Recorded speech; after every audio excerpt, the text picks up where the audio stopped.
what makes curating a 10-week-long music series relatively simple for me, especially in terms of genre diversity, because I can see the emotion, I can see the authenticity of what artists, or just the authentic artists. I can sniff out an authentic artist from a mile away.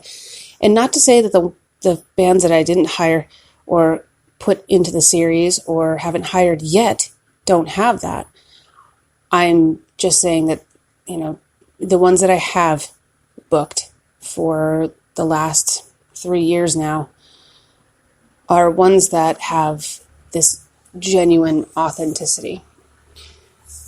And, a couple of my choices have other objectives too. So don't come at me about some individual band that you think doesn't fit that bill. I get it. Okay, remember? Plateau. I'm just going to hang out here for a minute and then I'm going to keep climbing. Not change my mind, but at least look at everything again. So yeah, don't get me on that. You can't. Stop it. Anyway, so I'm attracted to authenticity, emotion, especially the tunes or the lyrics that are conversational, or the poetry that is conversational, because that's real. That's rooted in stuff that you can identify with right off the bat. And I think that's why this tune, just as I heard it in the background, it caught my attention immediately. And so that gets me to the next point, where then I started to cycle back in my mind, like, God, what is wrong with you? You're too much. You're too intense. You're too, I'm walking around listening to this tune, like gripping my fists, looking to the sky, like dramatically, it pulls the art and everything, like physically. I want to move to this music. I want to sing it. I want to scream. It's just so amazing. It makes me feel almost invincible in the moment. And for some reason, I think that's wrong. I think it's wrong for me, but it's not wrong for the artist who's doing it. So here we are at that juncture where you appreciate the artist for what they're doing and how amazing it is that they can spill out this emotional work in such a way that is so easy to pick up on. And when I'm responding to it with that same sort of intensity back, I'm finding fault in it. I'm thinking that I'm not showing enough restraint. And then I start to spiral, like, what is wrong with me? How can I be a good mother? How can I be a good this, good that? This is my problem. This is why, certain people have problems with me. I can't get along with certain people because of that. And some of that might be true. I think a lot of people that know me, a lot of people that love me, would say that I have an intensity about me that's, admirable. I don't think there's anyone that dislikes me because of my intensity. I mean, I don't know. If you do, I don't know it. But that bit about myself I'm very aware of. It's hard. Usually I surprise people with what comes out of my mouth, or the type of music that I listen to, or the type of stuff that I'm doing. No one can predict what Molly Stone on the outside might be comprised of. Yeah, I guess I'm a Pandora's box, or like a secret surprise box. There you go. That's a little bit nicer. You just never know. And I realize that, and I try to keep it in check. And I guess the reason for this podcast is to let you all know, all you listeners, that I know that I've got this intensity And I know that it needs an outlet, and this is it. Right now, anyway, this is it. And it is so important to me that I continue to do this. And I love to see that people are listening. I love it. And I love the interaction. I've got a comment feed right now that I need to attend to. It's like a to-do list of all these different subjects that I want to speak on. And I've got shit to say about it. Believe me, I've got something to say about everything. Not so much about politics, though. That stuff I just, I've got stuff to say, but I leave that aside for the time being. But on the other stuff, I'm all ready to go. Bring it. I'm ready. So I'll get to all those, I promise. There are some good ones, some real good suggestions from people. So if you have a suggestion, please send it my way, because I thrive off of that.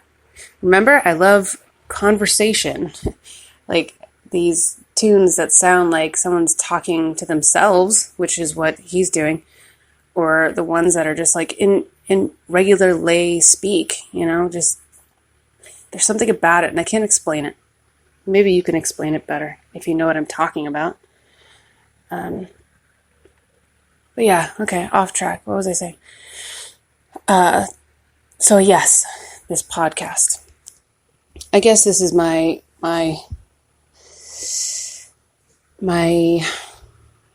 manifesto. I don't know the word that I want. I guess I'm telling you why I do this. Okay? Simple as that. I have no pretty word. This is the reason why I do this is because I have lots of things to say, and I need to say them, and I need to deal with stuff that's in my brain, and say things, and I need to be always authentic and always real. This is why when I go to fancy places that have all these, I don't know how to explain it, but I think the last time I was in a fancy resort, I nearly melted down. It was really difficult to be in there, and it was so juvenile of me, but I felt out of place. I felt that I couldn't be who I really am, and I really did lose it. So yeah, I need to be able to be who I am all the time, even if people don't like it. And so far, I think most people like it. There are a few choice people who don't, because I didn't fit into their box and I didn't shut up when they wanted me to. And so this is why I need to do this, because I've got years and years of backlog of stuff that needs to be said. Yeah. And you'll also notice that I never put on airs, and will be very open about talking about loss, because my asset is based in loss. And I think that there is a lot to learn from someone who has been through lots of loss, and still thrive. And that's the gift I'm going to give to my kids, and I guess that's my reason for continuing to talk about these really difficult things in a very open manner, is because that loss is my asset. I need for it to work for me now, because it can no longer, there's no room anymore for any of it to take anything else from me. So it needs to work for me. So if that is my story, if that is how I got to be where I am, then it needs to propel me forward now instead of being a weight. And I'm cool with that. Totally cool with that. I'm cool with telling everybody and anybody who will listen about losing everything. and still staying alive and being okay with it and actually accepting it and willfully giving everything up. And in doing so, and the talking about it isn't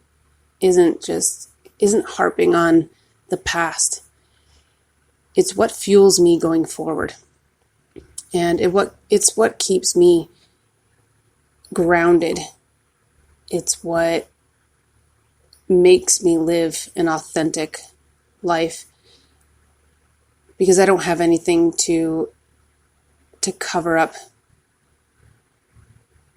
my sadness. I don't have anything to distract me from stuff that's going on. Like literally nothing. So I'm left with this stark reality, and I've been able to settle with that for a couple of years now. And I think I will be able to teach my children and hopefully help anyone who needs it to be able to go down to the depths, to go to a base level and still look up and see that light. And even if you don't see that light, somehow, I think of the creatures that live without seeing the light of day ever. They survive.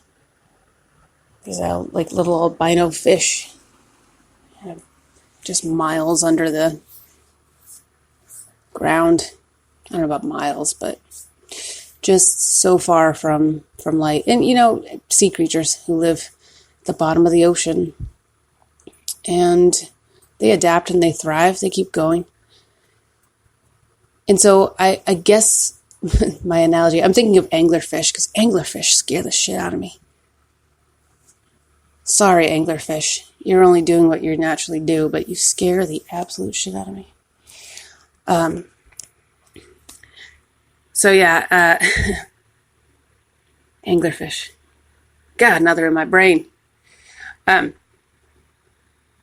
even if you don't see the sun, you still have to find that energy within you. The sun resides in you. You are stardust. And that just isn't some hippie saying. That's true. Physics, man. Read up on it. So anyway, you could be in a barren wasteland, pulling your empty shopping cart with your baggage tied to it that just won't give up. It stays with you. Even when you have nothing left, stuff's still there. You got to use it as an asset to propel you forward. And that's what I learned this morning from that tune. My God, put it on if you haven't already, and let down all your guard and your stereotypes and your judgment about what music is. Okay, I have a lot of people in the trad world and a lot of people who, wouldn't listen to such things. But I also have lots of people in the trad world who do listen to such things, because fucking A, it's music. And we're all people, and we express ourselves in different ways.